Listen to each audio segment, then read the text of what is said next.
Hi everyone, I am Melissa. Today we will analyze chapter 13, Writing Argumentative Essays.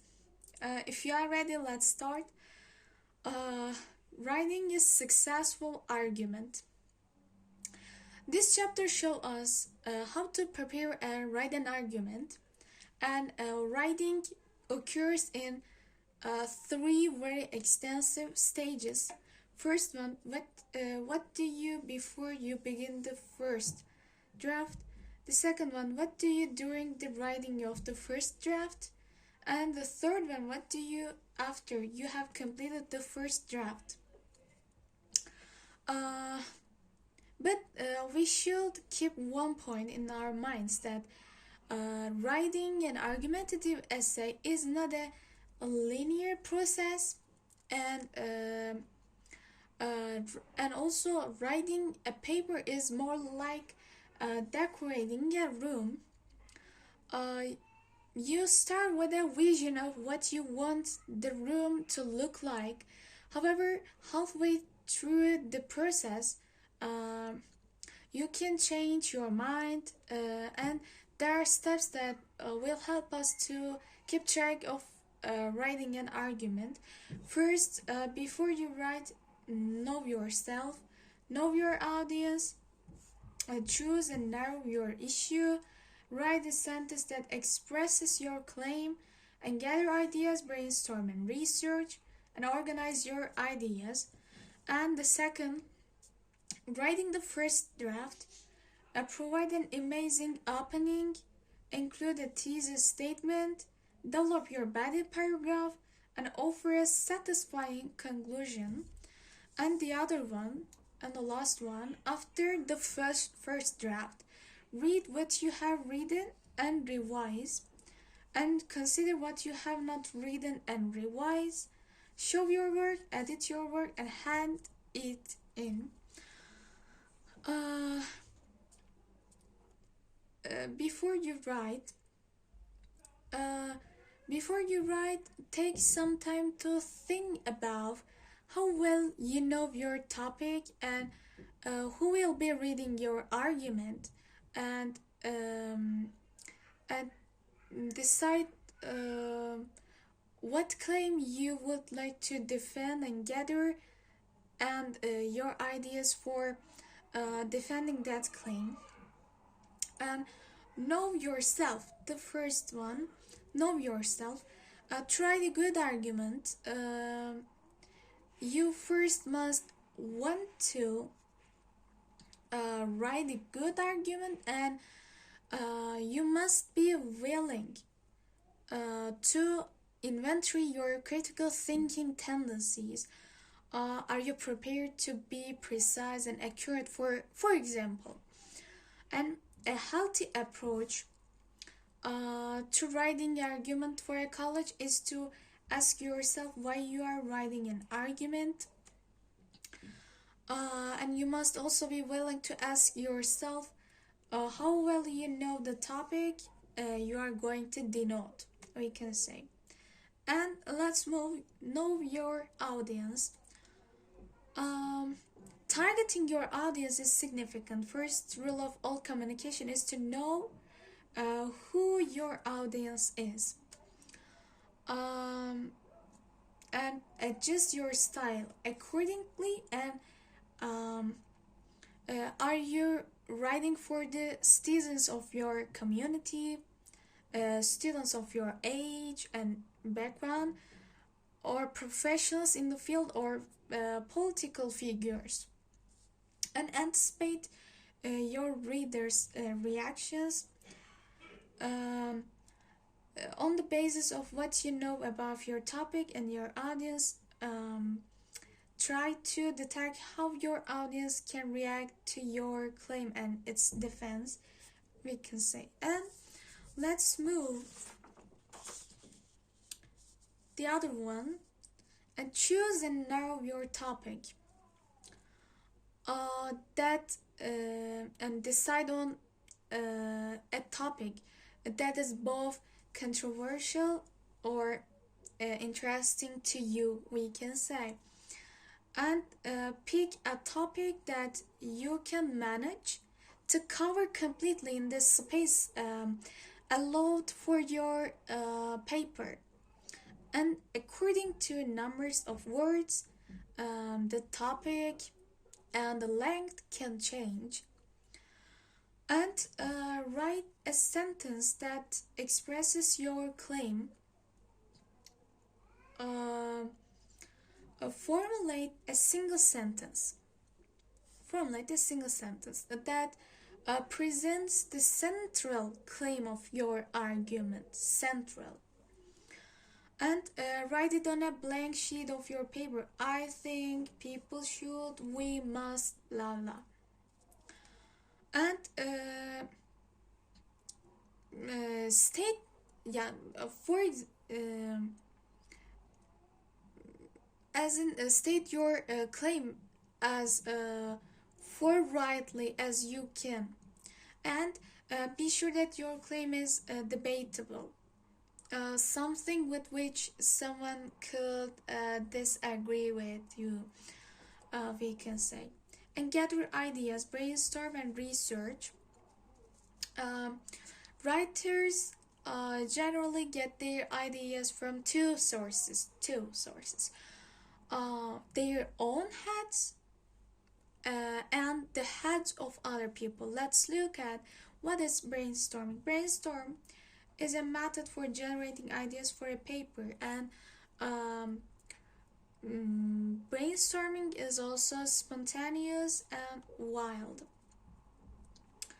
And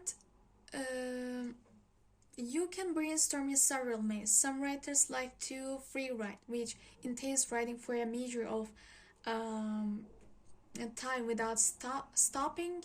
Other writers favor the technique mapping, free write and mapping, which the writer freely associates ideas, we can say. And there is a method. Let's look. This is meticulous and a spread. First, list supporting premises. List as many reasons as you can to support your claim. List opposing premises. Write down as many premises as you can think of to oppose your claim. And think critically about your claim. Are you overgeneralizing in any way? Are there any exceptions to your claim? Do you need to modify your claim to allow room for uncertainty? Don't hesitate to get into an argument with yourself at this point. Remember, uh, your reader is a critical thinker. And think on paper, write down what you know or think about your issue. And the other one, methods of development. A very productive method for generating idea is to think about the ways we usually develop and detail our communication with one another. Telling stories, contrasting, giving an example, etc. And look over your brainstorming. But we can say these methods, telling stories, contrasting, giving an example, these methods of development can be very useful, both in discovering material and in prompting new thoughts in support of your claims, we can say. And look over your brainstorming. Look over the results of your brainstorming and ask yourself the following questions. Let's look. Should I refine my claim? Are there any additional premises in my rough collection of thoughts and ideas? What do I still need to find? What can I use and what do I need to exclude? These are the questions. And let's move. Do some research. We can say you need to do some research to support your claim in your premises, we can say. And let's move. Organize your ideas. Organizing ideas seems to be the one that presents the most trouble However, trying to organize ideas is, in fact, a good sign. A writer is trying to communicate effectively with the reader. In setting up your organization, use your intuitive audience sense to your advantage by looking at organization, we can say, and writing the first draft, providing a bit, we can say, if you have uh, uh, if you have narrowed your topic, gather your support and organize your ideas, you will find writing the first draft of your argument be much easier and more rewarding, we can say, and provide an interesting opening. uh, you don't have to begin with your claim. You can start with some background on your topic, and start with some surprising statistics, and start with an apt quote, start with a little noun fact, or an interesting story maybe, and relevant to the topic. Also, a personal account of an event can make good opening, we can say. And let's move. Yeah, include a thesis statement. Give a clear statement, a carefully worded statement of your claim. Not all writers place their thesis statement in the first paragraph, and some only imply their thesis. But it's a good idea to state the claim early, so that readers know exactly what your point is, we can say. And develop your body paragraphs. Uh, Start each body paragraph with a topic sentence, and develop the paragraph with details that support your topic sentence, and help your readers to follow your line of thinking, and when necessary by providing transition words and phrases that link ideas in a coherent flow. The other one, provide a satisfying conclusion. It lets your readers know that the essay is complete, that there are no missing pages, and that you have said what you intended to say. After the first draft, most writers like to set their work aside for a short time before they begin revising, and doing so will help you get some distance from your own thoughts, we can say, and read what you have written and revise. After you have written a draft of your essay and given your brain time to cool, and return to essay and read it again with critical eye. Look for the large issues, and evaluate your argument from the point of view someone who disagree with you, and consider what you have not written and revise. When you look critically at your essay, try to disagree with what you have written by finding a way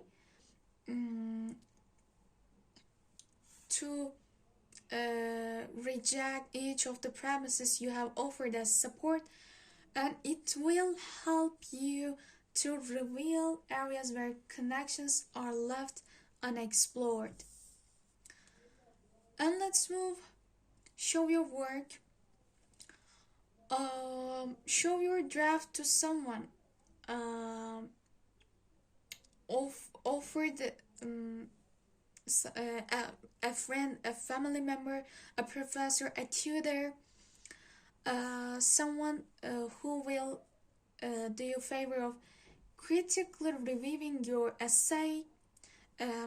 Ask if anything is confusing or undeveloped, and ask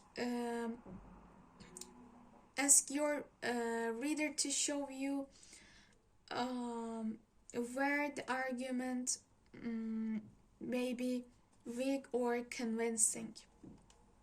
And edit your work.